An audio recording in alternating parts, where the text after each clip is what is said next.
திமுக கூட்டணியில் காங்கிரஸ் கட்சியுடன் தொகுதி பங்கீடு சுமூகமாக முடிவடைந்துள்ள நிலையில் பிற கட்சிகளுடன் சிக்கல் நிலவி வருகிறது. இதனால் வரவிருக்கும் சட்டசபை தேர்தலுக்கான திமுகவுடனான தொகுதி பங்கீட்டில் தாமதம் நீடிக்கிறது. கூட்டணி கட்சிகள் முதலமைச்சரும் திமுக தலைவருமான மு.க.ஸ்டாலினை நேரடியாக தலையிட்டு தொகுதி பங்கீட்டை நிறைவு செய்ய வேண்டும் என்று கூறி காங்கிரஸ் கட்சியின் பாணியில் இறங்கியுள்ளனர். காங்கிரஸ் கட்சியுடன் திமுகவின் தொகுதி பங்கீட்டு குழு பேசவில்லை. நேரடியாக முதல்வர் ஸ்டாலினும் காங்கிரஸ் தலைவர்களுடன் பேசியே தொகுதி பங்கீட்டை முடித்தனர். அதேபோல மு.க.ஸ்டாலின் தங்களுடன் பேசி தொகுதி பங்கீட்டை நிறைவு செய்ய வேண்டும் என்று பிற கூட்டணி கட்சியினர் போர்க்கொடி உயர்த்தியுள்ளனர். ஏனென்றால் தற்போது திமுக சார்பில் தொகுதி பங்கீடு தொடர்பான பேச்சுவார்த்தைக்கு குழு அமைக்கப்பட்டுள்ளது.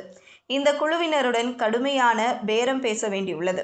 இதனால் கூட்டணியில் உள்ள விடுதலை சிறுத்தைகள், 2 கம்யூனிஸ்ட் கட்சிகள், வைகோவின் மதிமுக, பிரேமலதா விஜயகாந்தின் தேமுதிக, கமலஹாசனின் மக்கள் நீதி மய்யம் உள்ளிட்ட கட்சிகள் தொகுதி பங்கீட்டு குழுவில் பேச்சுவார்த்தை நடத்தி இருந்தாலும் கூட இன்னும் தொகுதிகள் இறுதி செய்யப்படவில்லை. இந்த கட்சிகள் அனைத்தும் இரட்டை இலக்கத்தில் தொகுதிகள் கேட்கின்றன.